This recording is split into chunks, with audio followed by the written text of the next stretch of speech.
this is Aromie here. Welcome back to our life Baxter route. Here we are. We're gonna go sleep with our boyfriend after we change into some PJs. You might have said okay as you made a hasty exit, or maybe it only came out as an unintelligible noise. Briefly, the two of you parted ways. You got ready to sleep as quickly as you could with your tired bones resisting the effort of even changing clothes. After you won the battle against zippers and buttons, you gathered a few necessities to migrate over to your new room. You hesitated at his partially open door for just a little bit and then entered. It's cute, it's cute. Why is there a random chair here, Baxter? Being there definitely felt different than your first venture inside, even if it looked the same. Especially, you couldn't help, specifically, you couldn't help noticing the massive clothing haphazardly piled on the side table. There you are, welcome. You're so cute! Hi, is that from the morning of the wedding? That was the last time you got... Oh, I did enter here before. Forgot. Did I question the chair last time too? If I didn't, how dare me? That was the last time you got to enter Baxter's room, you realized. Yes. There was no hesitation. You snorted at how straightforward he was, most of the time with certain things. I'll get to reorganizing another day after you leave, or perhaps I'll be inspired to do it before then if I have the time. We'll see. I'm uncommitted. Of course, usually I wouldn't show my room in such a state this early in a relationship, or ever really, but you've already seen far worse from me. I have. Including being there to witness me making this very mess. Baxter busied himself by turning down the blankets for both of you. It's 5 years too late for me to fool you into thinking I'm flawlessly put together, and I wanted you to stay with me tonight. Aww. He chuckled at himself while getting on top of the mattress. You know, you have a very nice room. It's pretty monochrome in here, Baxter. You know, you have a very nice room, also a funny one. Where's the color? I'll give you credit for having some pops of color.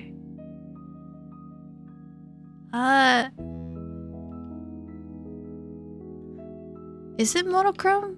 I feel like there's pops of color. I feel like there's more color than monochrome. Isn't monochrome like black and white?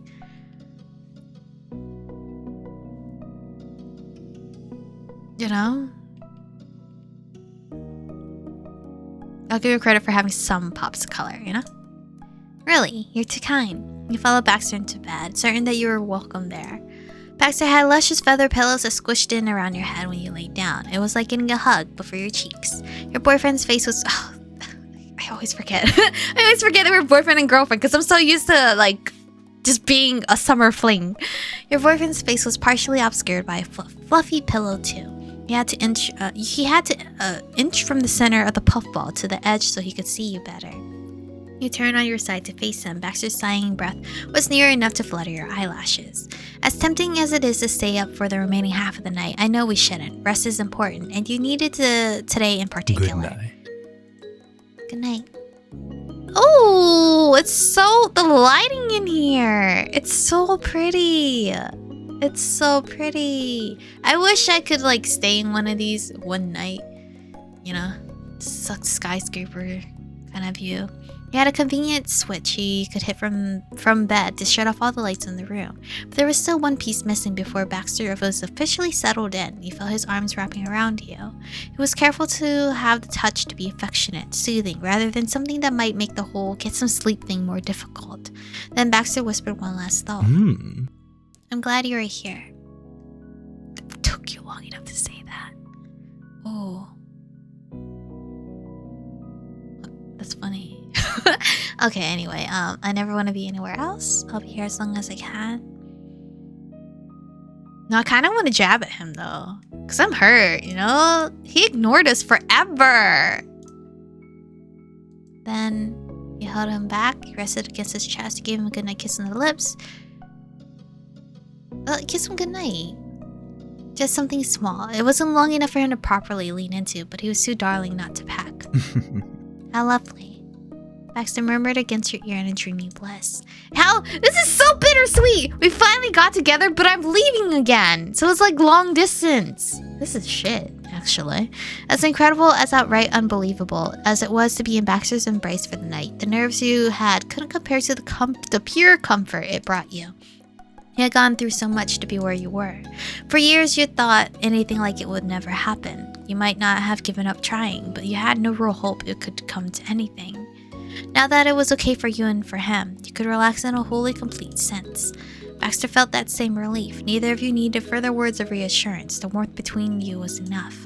Your half-unconscious mind swam through a moving tide of memories of the current day and the entire wedding planning excursion. The mental water was warm, relaxing. You smiled and cast one more glance at the man you were in bed with before your eyes could no longer stay open.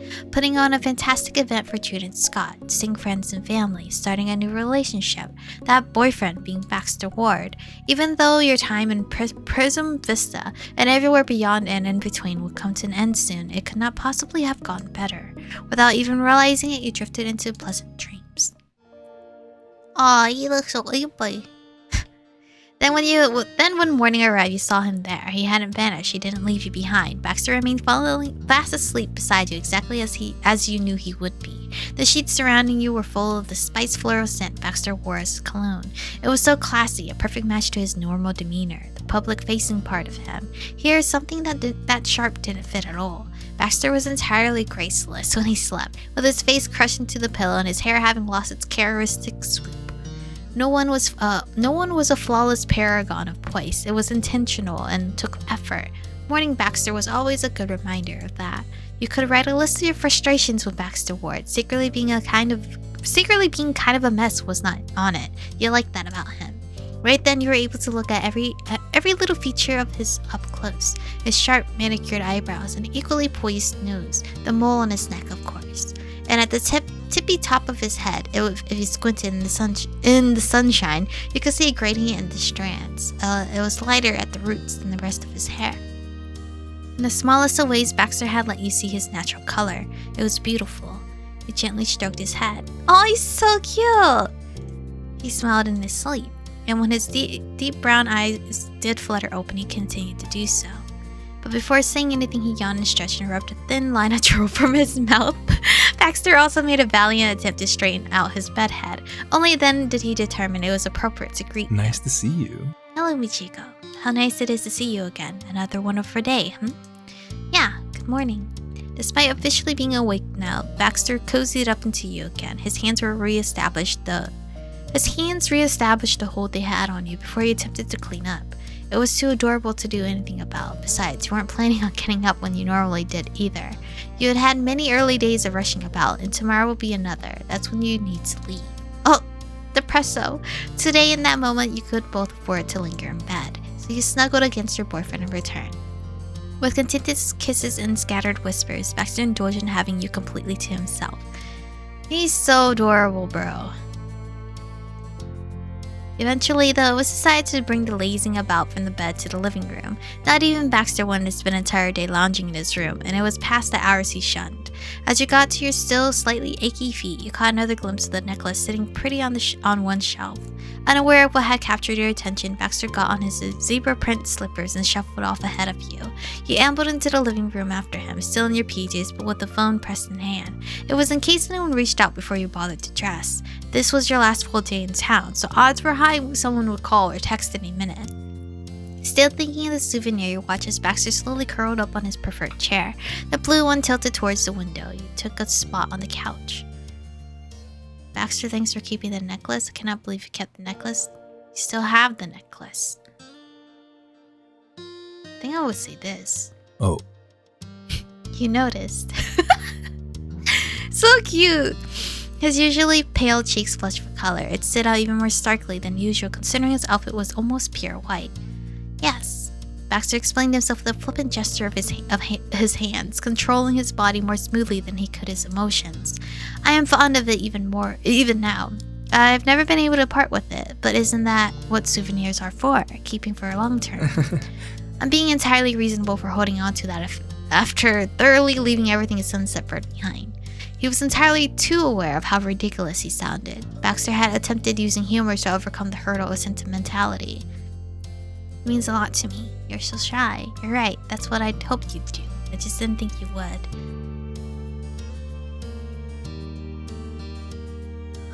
I didn't think you would, to be honest. I'm sorry I made you feel that. Casually, you glanced down at your phone. There was a little conscious thought to it. In the back of your mind, you might have been motivated to see the time or check for messages, nothing of much importance. There was a new notification that stopped you in your tracks. Your eyes remained stuck to the device long enough for Baxter to ask if something was the matter. No, nothing was wrong. not wrong at all. What had so completely captured your attention was that Baxter had been added to your group chat with Terry, Miranda, and Cove. It felt unreal. Only a week ago, Baxter was someone from the distant past, someone you were never meant to see again, and now there was his name in the friend chat. You had started dating him. But that addition was what fully let the situation sink in. Acceptance into your circle, a mundane yet crucial presence in your social space. Baxter was truly a part of your life again. Michiko? He prompted you for a response again, now concerned. Sorry, it's fine. Check your phone.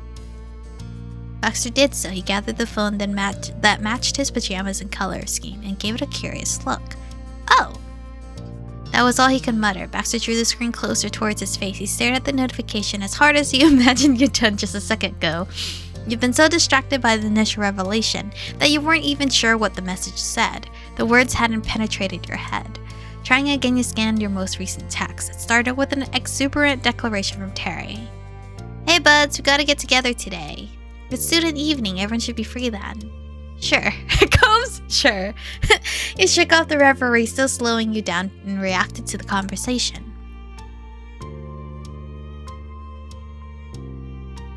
Should we invite Xavier into our group? Isn't that too soon? We haven't really hung out as 4. I don't know. I feel like we shouldn't already bring in someone new so quick into our circle. Is that just me? That would be nice, you thought. And you put that thought into action with a text reply. Yeah, I want to see everybody. Terry sent along a stream of party popper emotes and an instant reply. Randy chimed in at almost the same time. She had a long suggestion, so it took longer to create than a series of emojis. We should meet at June and Scott's place. It's bigger and they're not using it. Yeah, they already said Michiko could be there. They can't stop us now. I don't know where that is. To others, that might read as disinterest or perhaps a complaint, but you could gauge the real worry that prompted his message. You're not gonna be the one driving. We'll pick you up. Okay. Alright. I would... Cove's text is it seems so dry. In your peripheral vision, you notice emotion. Baxter's fingers were tapping away. He was going to join the chat. We will see you this evening then. I'm looking forward to it. Very typical of Mr. Ward, though the exclamation mark was a bit festive. But then he signed the Blaze text off with a, most sincerely your friend, Baxter Ward! Your phone lit up immediately as if the device itself was chuckling. Terry lulled him repeatedly. Cove could only think of commenting, what? Miranda didn't even have a reply. Most likely she was laughing in real life. He tapped out one last reply. I run not sincerely. Verily. He's so cute, right? Let's tease him. Very adorable. You promptly looked over to the man himself, properly. Chuckling, Baxter surveyed the results of the digital bomb he dropped on the unsuspecting group chat. Then he placed his weapon down on the coffee table. His legs were crossed as he leaned comfortably into his boxy blue chair. To be honest, I'd like to admit something, Michiko. I had your number all along. I know, nowhere. Of course, I never looked at it over the years we were apart, but didn't have it in me to delete it either. He what? Girl, I thought we knew. The memory of that first day flashed when Baxter offered you a business card so you could contact him for professional purposes only and ask for yours in return. When he refused to answer your accusation that he already should have your number. How strange. The uncomfortable, distant atmosphere of that moment was so easy to remember, yet felt entirely separate from your reality. You had the hindsight to see how, even then, it was obvious, inevitable, that you and Baxter wouldn't stay on bad terms for long. He was a softie who longed for your approval, certainly not a stranger who truly didn't want anything to do with you, and there was no real chance he had deleted the number you'd given him. Baxter continued his story after kindly giving you the space to digest what he said. Recently, I found myself scrolling through our text history. I finally saw those messages you sent after I was gone. Oh damn. Sorry, Michiko. Thank you for saying that. I read over our text after meeting you again too. I understand. Incredible. We can't help ourselves then. Or help ourselves. At least the feeling is mutual. It was nice to see those old conversations. Yeah. Both you and Baxter were taken in by feelings of sentimentality, speaking softly and enjoying the gentle warmth of shared memories. Until his features twisted wryly, the tale wasn't quite over. However, it would have been far more pleasant if only I hadn't been reminded of how I texted as a 19-year-old. Well, how about like you ignoring my text messages too? After all those years. But anyway, this is where we're going to end today's episode off. Stay beautiful, and I'll see you guys in the next one.